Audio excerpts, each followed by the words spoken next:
You, John Fitzgerald Kennedy, do solemnly swear. I, John Fitzgerald Kennedy, do solemnly swear.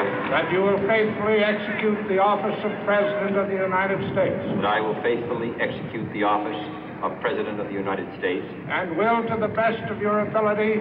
And will, to the best of my ability. Preserve, protect, and defend the Constitution of the United States. Preserve, protect, and defend the Constitution of the United States. So help you God.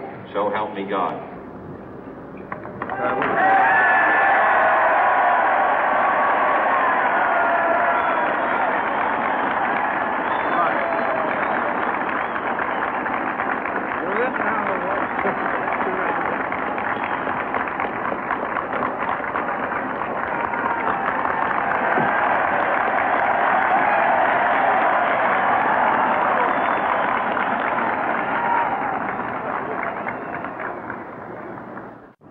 Vice President Johnson, Mr. Speaker, Mr. Chief Justice, President Eisenhower, Vice President Nixon, President Truman, Reverend clergy, fellow citizens. We observe today not a victory of party, but a celebration of freedom, symbolizing an end as well as a beginning, signifying renewal as well as change. For I have sworn before you and Almighty God the same solemn oath our forebears prescribed nearly a century and 3/4 ago. The world is very different now, for man holds in his mortal hands the power to abolish all forms of human poverty and all forms of human life. And yet the same revolutionary beliefs for which our forebears fought are still at issue around the globe. The belief that the rights of man come not from the generosity of the state, but from the hand of God. We dare not forget today that we are the heirs of that first revolution. Let the word go forth from this time and place to friend and foe alike that the torch has been passed to a new generation of Americans born in this century, tempered by war, disciplined by a hard and bitter peace, proud of our ancient heritage, and unwilling to witness or permit the slow undoing of those human rights to which this nation has always been committed and to which we are committed today at home and around the world.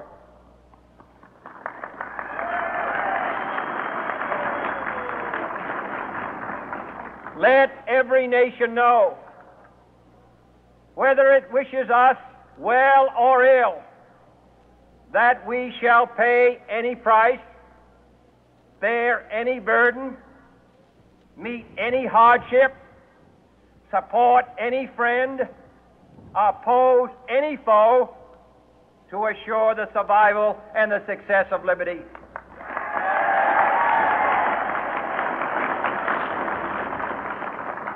This much we pledge and more. To those old allies whose cultural and spiritual origins we share, we pledge the loyalty of faithful friends. United, there is little we cannot do in a host of cooperative ventures. Divided, there is little we can do, for we dare not meet a powerful challenge at odds and split asunder.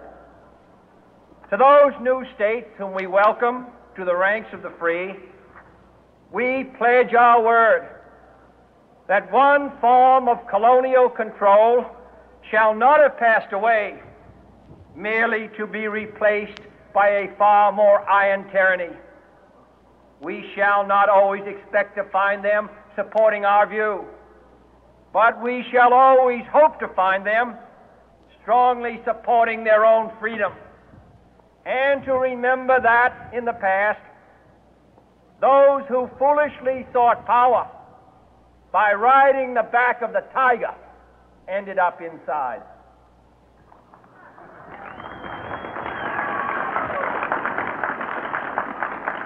To those people in the huts and villages of half the globe struggling to break the bonds of mass misery, we pledge our best efforts to help them help themselves for whatever period is required, not because the communists may be doing it, not because we seek their votes, but because it is right.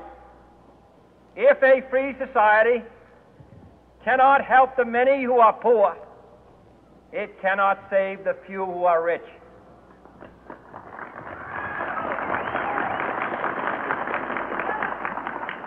To our sister republics south of our border, we offer a special pledge to convert our good words into good deeds, in a new alliance for progress, to assist free men and free governments in casting off the chains of poverty. But this peaceful revolution of hope cannot become the prey of hostile powers. Let all our neighbors know that we shall join with them to oppose aggression or subversion anywhere in the Americas. And let every other power know that this hemisphere intends to remain the master of its own house.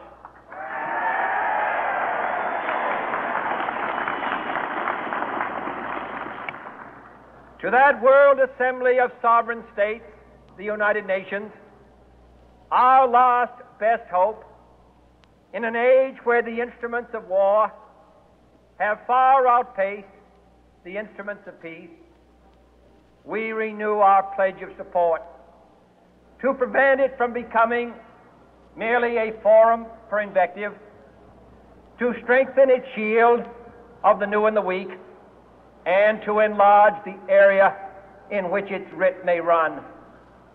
Finally, to those nations who would make themselves our adversary, we offer not a pledge, but a request that both sides begin anew the quest for peace.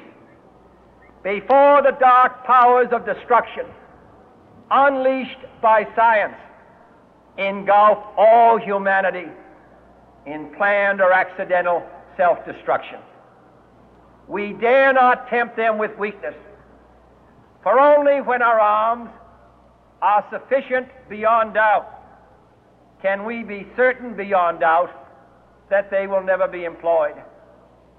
But neither can two great and powerful groups of nations take comfort from our present course, both sides overburdened by the cost of modern weapons, both rightly alarmed by the steady spread of the deadly atom, yet both racing to alter that uncertain balance of terror that stays the hand of mankind's final war. So let us begin anew, remembering on both sides that civility is not a sign of weakness, and sincerity is always subject to proof. Let us never negotiate out of fear, but let us never fear to negotiate.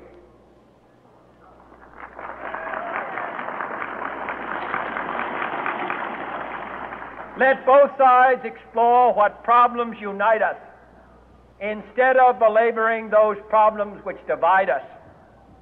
Let both sides, for the first time, formulate serious and precise proposals for the inspection and control of arms, and bring the absolute power to destroy other nations under the absolute control of all nations.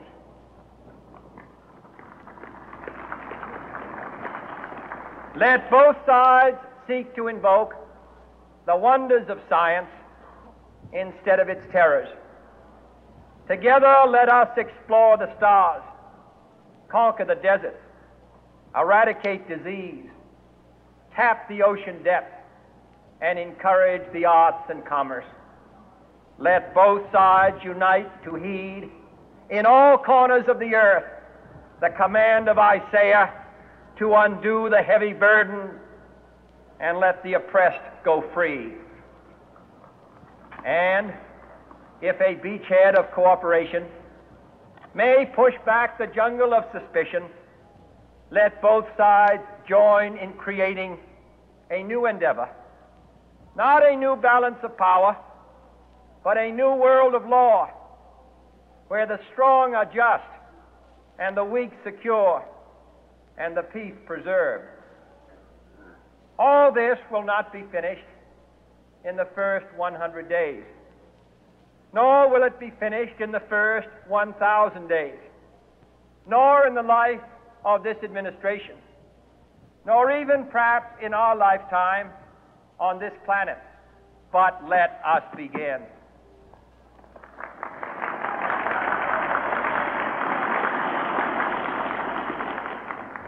In your hands, my fellow citizens, more than mine, will rest the final success or failure of our course. Since this country was founded, each generation of Americans has been summoned to give testimony to its national loyalty. The graves of young Americans who answered the call to service surround the globe. Now the trumpet summons us again, not as a call to bear arms, though arms we need, not as a call to battle, though in battle we are, but a call to bear the burden of a long twilight struggle, year in and year out, rejoicing in hope, patient in tribulation, a struggle against the common enemies of man, tyranny, poverty, disease, and war itself. Can we forge against these enemies a grand and global alliance, north and south, east and west, that can assure a more fruitful life for all mankind? Will you join in that historic effort?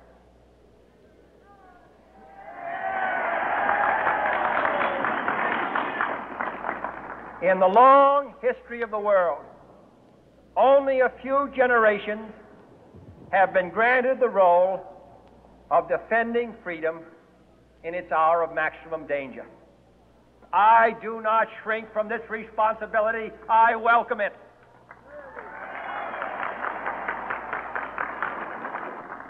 I do not believe that any of us would exchange places with any other people or any other generation. The energy, the faith, the devotion which we bring to this endeavor will light our country and all who serve it. And the glow from that fire can truly light the world. And so, my fellow Americans, ask not what your country can do for you, ask what you can do for your country.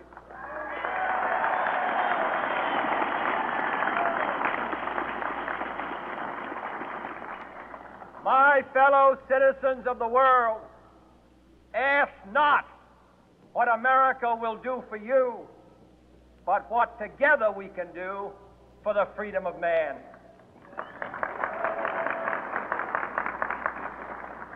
Finally, whether you are citizens of America or citizens of the world, ask of us here the same high standards of strength and sacrifice which we ask of you. With a good conscience, our only sure reward, with history the final judge of our deeds, let us go forth to lead the land we love, asking His blessing and His help, but knowing that here on earth God's work must truly be our own.